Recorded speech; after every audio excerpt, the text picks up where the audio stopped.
Bismillahirrahmanirrahim. Assalamualaikum warahmatullahi wabarakatuh.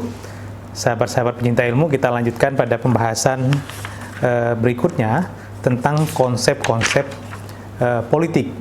Jadi ada bab 2 di dalam buku Dasar-Dasar Ilmu Politik ini. Kita baru kemarin selesai di bab 1. Ini kita lanjutkan ke bab 2, konsep-konsep politik. Di dalam konsep-konsep politik ini yang dibicarakan itu adalah teori politik, masyarakat, negara. Nah, di negara itu dibicarakan lagi definisi mengenai negara, sifat-sifat negara, unsur-unsur negara, tujuan dan fungsi negara, istilah negara, dan istilah sistem politik. Selain itu dibicarakan juga tentang konsep kekuasaan, walaupun sebenarnya kemarin kita sudah bicara tentang kekuasaan, definisi kekuasaan, sumber kekuasaan. Dibicarakan sumber kekuasaan itu salah satu pendapat yang penting itu Talcott Pearson. Kemudian otoritas atau wewenang, apa bedanya tuh otoritas dan wewenang dengan kekuasaan. Dibicarakan juga tentang legitimasi itu bagian dari kekuasaan. Dan dibicarakan juga pengaruh. Jadi kekuasaan itu ada otoritas, ada wewenang, ada legitimasi, ada pengaruh. Itu yang akan dibicarakan di bab 2. Mudah-mudahan kita bisa menyelesaikan bab ini secara singkat, karena pada prinsipnya tidak akan terlalu sulit bab ini. Baik, kita lanjutkan. Sebelum memulai pada penjelasan lebih detail terkait dengan bab 2 ini, ada baiknya kita memahami apa itu konsep. Sehingga nanti kalau kita bertemu dengan kata ini, kita akan mudah memahaminya. Jadi yang dimaksud dengan konsep itu adalah bentuk sederhana atau kalimat atau kata sederhana atau gabungan dari antara satu atau dua kata sederhana yang mewakili peristiwa-peristiwa yang terjadi. Misal begini ya, korupsi itu adalah konsep. Korupsi itu menjelaskan misalnya ada orang yang mencuri uang yang bukan miliknya, tetapi itu sebenarnya milik negara, diambil, itu namanya korupsi. Ada orang yang bekerja harusnya hanya dibayar misalnya 5 juta, dia melaporkan pekerjaannya harus dibayar 9 juta, 4 juta itu adalah korupsi. Nah, ada banyak peristiwa-peristiwa yang semacam itu dan berbeda-beda itu. Kalau tidak ada satu konsep yang bisa menjelaskan peristiwa itu, kita akan rumit menjelaskannya. Maka penting kita memahami apa itu konsep. Jadi konsep itu adalah semacam kesimpulan. Jadi kata atau gabungan kata penyimpul dari peristiwa-peristiwa yang bermacam-macam itu. Tadi kan macam-macam bentuk peristiwa yang kita contohkan, tapi itu namanya konsep. Namanya yang dalam konteks yang tadi kita jelaskan itu korupsi. Jadi korupsi itu sebagai sebuah konsep. Dan ada banyak kata lain yang menjadi konsep. Yang tadi kita bicarakan negara itu konsep. Bagian dari penjelasan tentang apa itu masyarakat, bagaimana masyarakat itu dikelola, siapa pengelolanya. Nah, disebutkan oh ini namanya negara. Macam-macam bentuknya, tetapi secara garis besar itu disebut dengan negara. Gitu. Jadi kita sudah tahu apa itu konsep. Nah, kita mulai dari pembahasan tentang konsep-konsep politik itu dengan teori politik. Untuk memahami lebih jelas atau lebih jauh tentang teori politik ini, Anda bisa membuka kembali video tentang teori politik. Anda pelajari video itu, Anda insya Allah sudah paham dengan teori politik. Secara garis besar, teori politik itu adalah generalisasi yang abstrak terhadap fenomena atau peristiwa yang terjadi. Jadi generalisasi itu maksudnya itu ada kalimat penyimpul begitu yang menjelaskan peristiwa-peristiwa yang rumit ke dalam bentuk yang lebih sistematis. Nah, supaya bentuknya lebih sistematis, digunakanlah konsep dalam membuat kalimat penyimpul yang tadi namanya teori. Nah, teori itu akan semakin bagus kalau dia semakin bisa menjelaskan berbagai peristiwa. Jadi ada satu teori bisa digunakan untuk peristiwa A, peristiwa B, peristiwa C. Semakin general dia, semakin luas cakupannya, semakin top itu teori. Gitu ya, bisa kita pahami. Nanti Anda baca saja, Anda lihat saja itu video terkait dengan teori politik. Jika Anda masih belum paham, Anda bisa tanya di bagian komentar video ini. Kemudian bicara tentang di bagian teori politik itu ada bicara tentang filsafat politik, teori politik sistematis, ideologi politik. Pada dasarnya ini semuanya sama, walaupun misalnya penekanan di filsafat politik itu lebih pada pemahaman tentang keadilan masyarakat terkait dengan tujuan dibentuknya alam semesta. Di awal itu begitu. Cuman ke sini-sininya filsafat politik itu lebih bicara tentang sebenarnya pemikiran-pemikiran keadilan dalam politik. Keadilan itu nanti dia akan bermuara pada kesejahteraan manusia, maka penting keadilan itu dibahas dalam filsafat politik. Kemudian teori politik sistematis. Teori politik sistematis itu sebenarnya tidak terlalu rumit juga menjelaskan. Kalau kita sudah bicara memahami tentang generalisasi terhadap fenomena-fenomena atau peristiwa-peristiwa yang rumit itu. Jadi teori politik sistematis itu saya baca saja.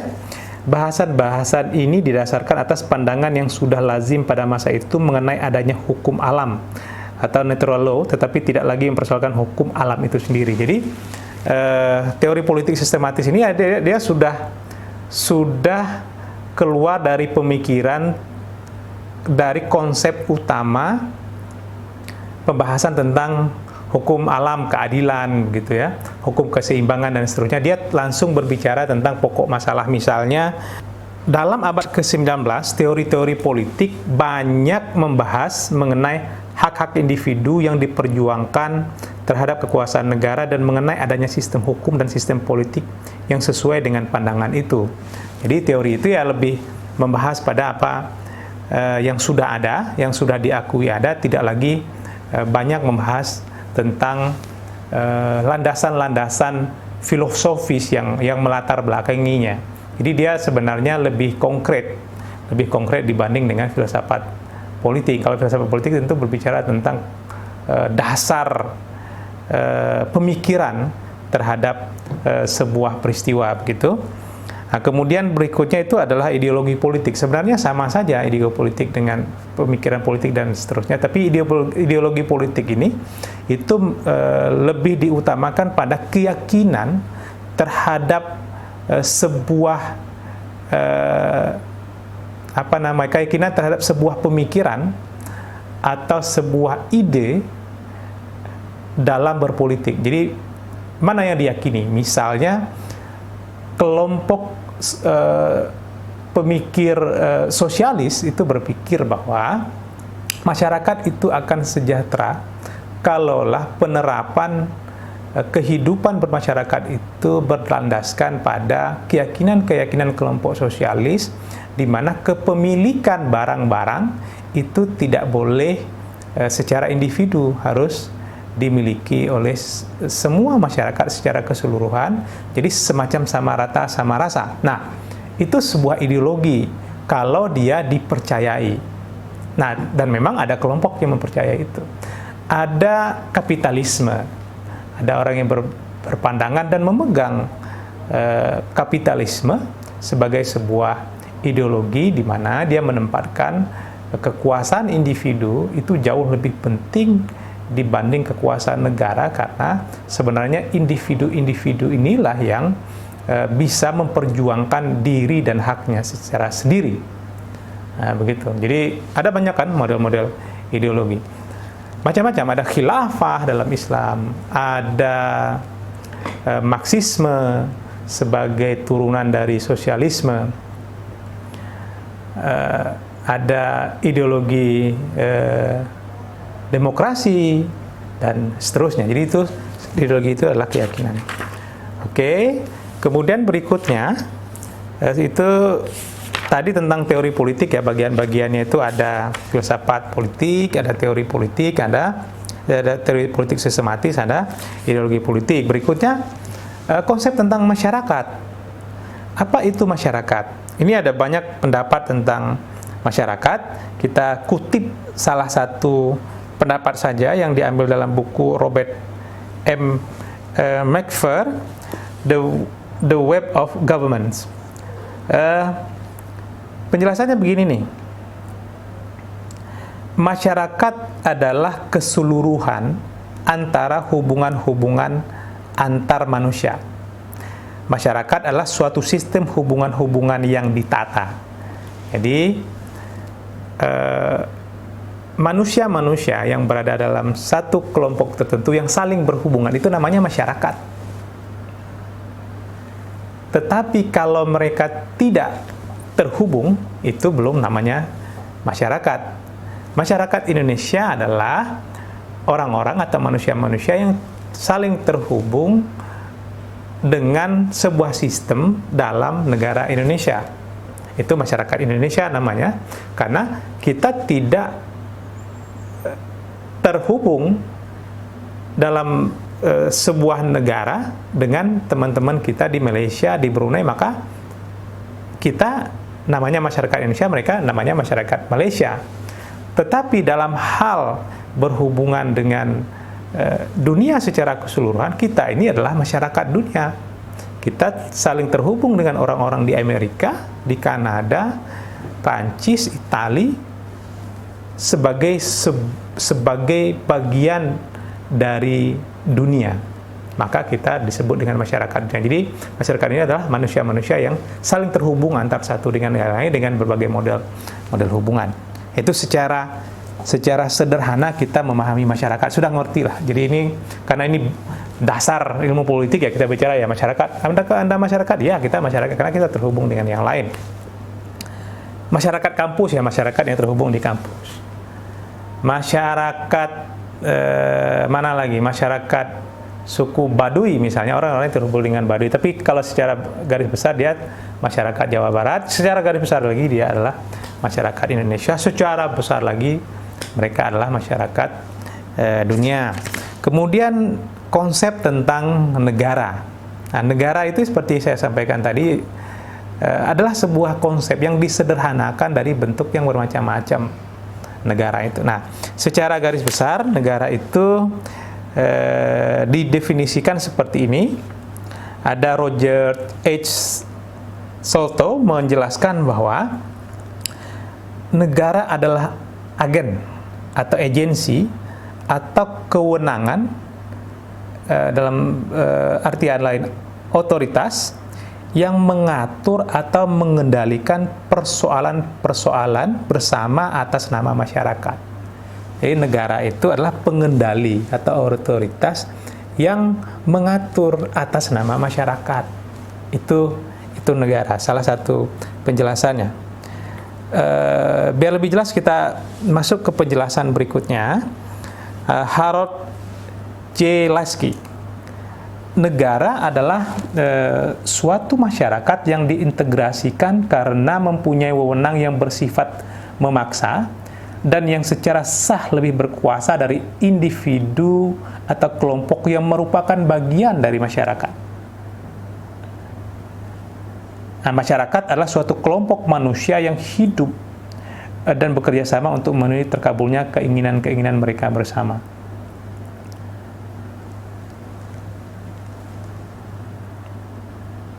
Jadi negara itu juga masyarakat. Bagian dari masyarakat itu disebut negara-negara itu adalah lembaga yang memiliki wewenang memaksa dengan atas nama masyarakat. Jadi misalnya demi kepentingan umum, maka jalan di sini harus kami aspal. Maka orang-orang yang memiliki tanah di situ harus merelakan tanahnya untuk kepentingan negara. Begitu.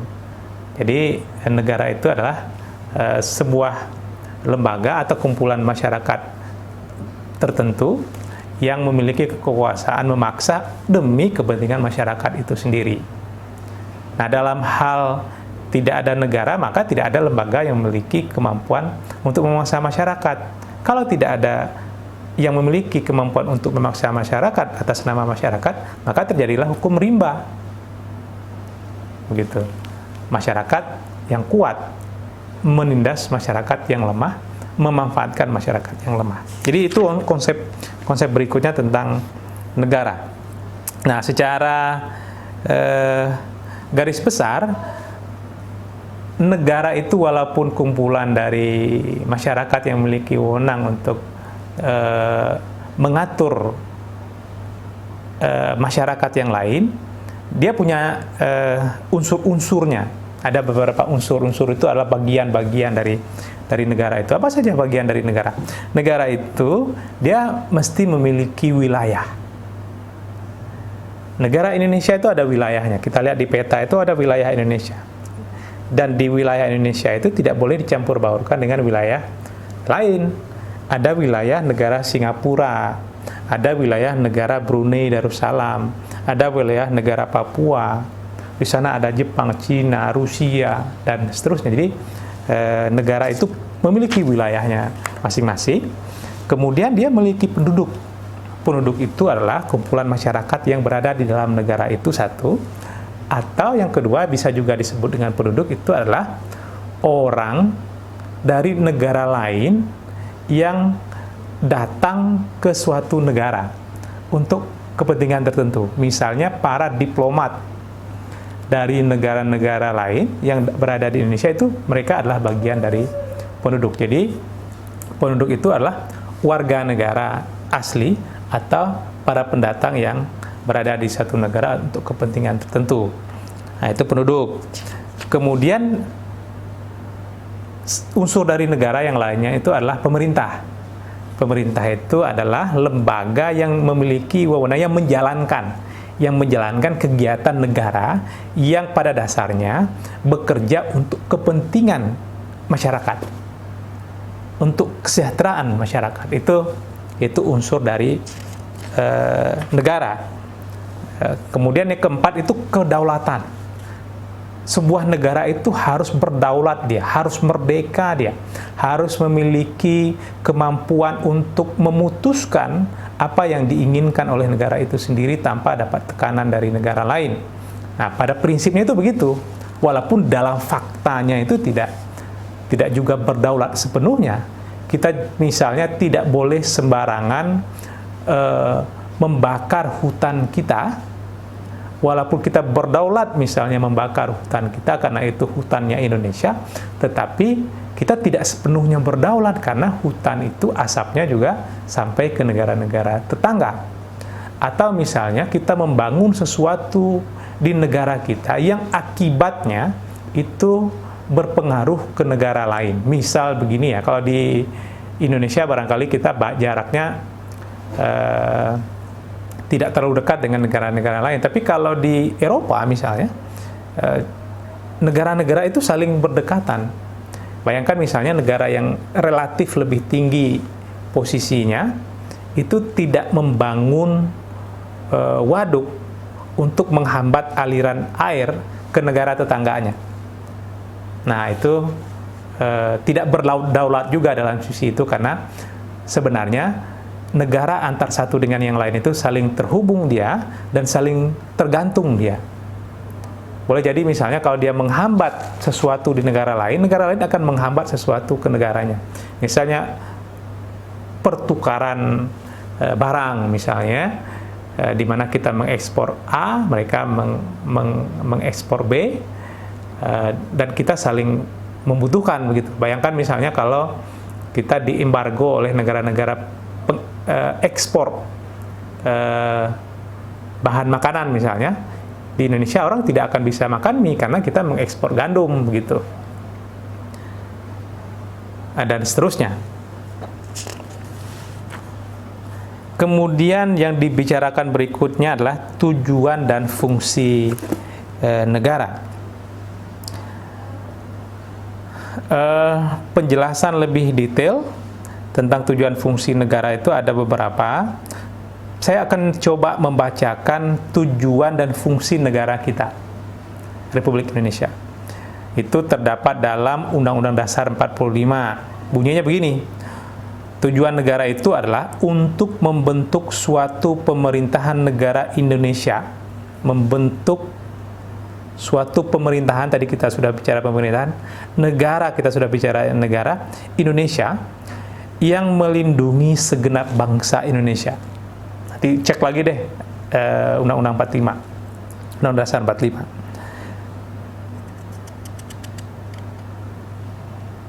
Melindungi segenap bangsa Indonesia dan seluruh tumpah darah Indonesia, melindungi kawasan atau wilayahnya, dan untuk memajukan kesejahteraan umum, memastikan bahwa masyarakat itu sejahtera semua, mencerdaskan kehidupan bangsa, tujuan bernegaranya, dan ikut melaksanakan ketertiban dunia yang berdasarkan kemerdekaan. Jadi ikut melaksanakan ketertiban dunia itu yang menyambutkan bahwa kita sebenarnya tidak berdaulat secara penuh karena ada tatanan-tatanan lain yang membuat kita harus ikut. Nah, itu sudah disebutkan dalam Undang-Undang Dasar kita bahwa kita mengikuti melaksanakan ketertiban dunia yang berdasarkan kemerdekaan, perdamaian abadi, dan keadilan sosial dengan berdasarkan kepada Pancasila. Ketuhanan Yang Maha Esa, kemanusiaan, ada persatuan, dan seterusnya. Jadi, luar biasa itu tujuan bernegara kita. Nah, pertanyaannya, apakah tujuan bernegara kita sudah sampai apa belum ke tujuannya, ya itu pertanyaan berikutnya. Tetapi bahwa sebenarnya para founding father kita ketika merdeka dulu sudah berpikir bahwa tujuan bernegara Indonesia itu begitu. Kenapa dibentuk Indonesia itu begitu? Negara yang memiliki keragaman yang luar biasa.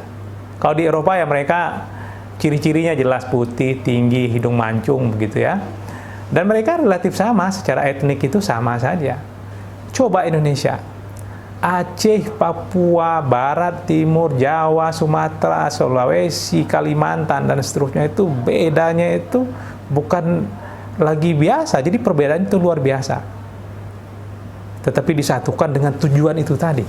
Luar biasa sekali. Jadi memang tidak sederhana ketika kita mau bicara tentang hasil dari tujuan bernegara kita. Jadi tidak sesederhana yang kita bayangkan gitu.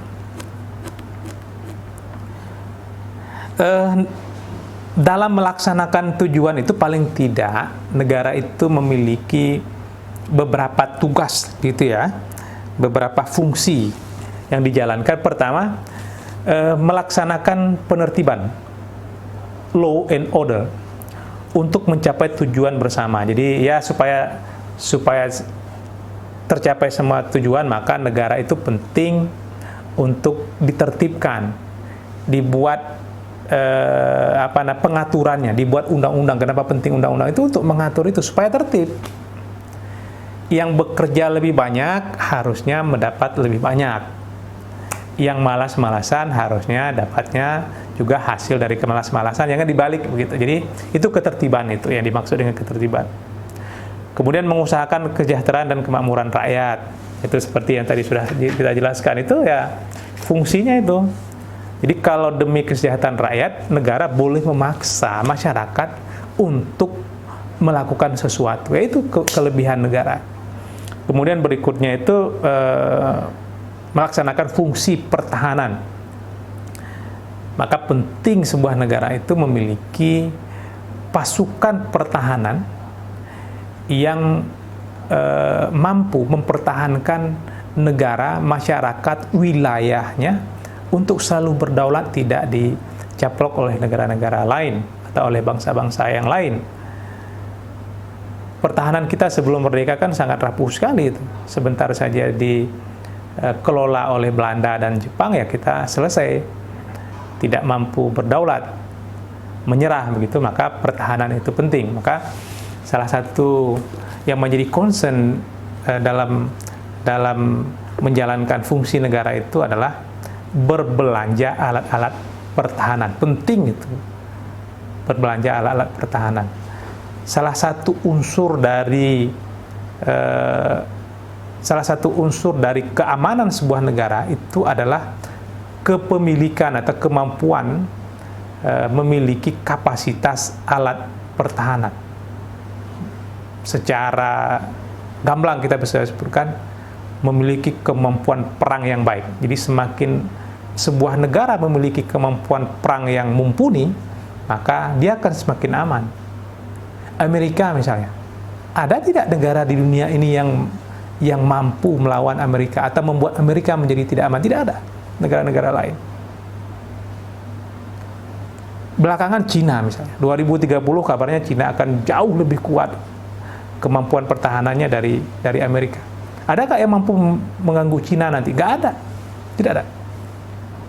Maka memiliki sumber daya pertahanan yang mumpuni atau kuat itu luar biasa penting. Kan negara harus menjalankan fungsi itu. Jadi kalau ada belanja dari Kementerian Pertahanan yang kita dengar akhir-akhir ini, misalnya Pak Prabowo sebagai Menteri Pertahanan berbelanja peluru 5 miliar biji, wah itu kalau menurut saya itu cukup baik. Harusnya belanjanya lebih banyak lagi supaya negara ini tidak mudah untuk ditaklukkan, baik dari sisi fisiknya ataupun dari sisi yang lain gitu. Kalau pertahanan dari sisi perang, ya dari fisiknya, kita harus menjaga dari sisi fisiknya. Nah, dari sisi fisiknya kita harus memiliki kemampuan alat perang yang mumpuni. Jangan sampai peluru kita 5 miliar, orang yang datang ke sini pelurunya 1 triliun begitu, itu kalah jauh kita. Ketika peluru kita sudah habis, mereka masih banyak nyimpan-nyimpan peluru. Pesawat kita 3, mereka 10. Wah, itu bisa selesai pesawat kita. Satu pesawat dikepung oleh 3 pesawat lainnya. Jadi penting. Kemudian fungsi berikutnya adalah menegakkan keadilan. Jadi bahwa yang menjadi inti pokok dari seluruh kesejahteraan itu sebenarnya adalah keadilan. Keadilan itu memastikan bahwa orang mendapat sesuatu sesuai dengan yang seharusnya mereka dapatkan. Orang dihukum harus dihukum sesuai dengan kesalahan yang dia buat. Jangan sampai misalnya ini karena teman, meskipun pencuriannya itu besar, dia dihukum cuman 1 bulan. Ini karena nggak teman, pencuriannya itu kecil, cuman mencuri sendal, misalnya di sebelah lagi sendalnya itu, dihukum berat, misalnya dihukum 1 tahun atau 2 tahun, gitu ya. Keadilan.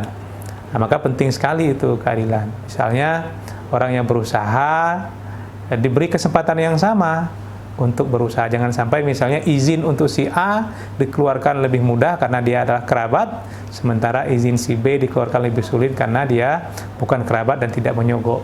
Jadi itu unsur keadilan itu amat penting sebagai fungsi yang mesti dijalankan oleh negara untuk tujuan kesejahteraan. Jadi seperti yang kita sudah jelaskan sebelumnya, itu adalah bahwa tujuan kita hidup di dunia ini adalah untuk mendapatkan kesejahteraan.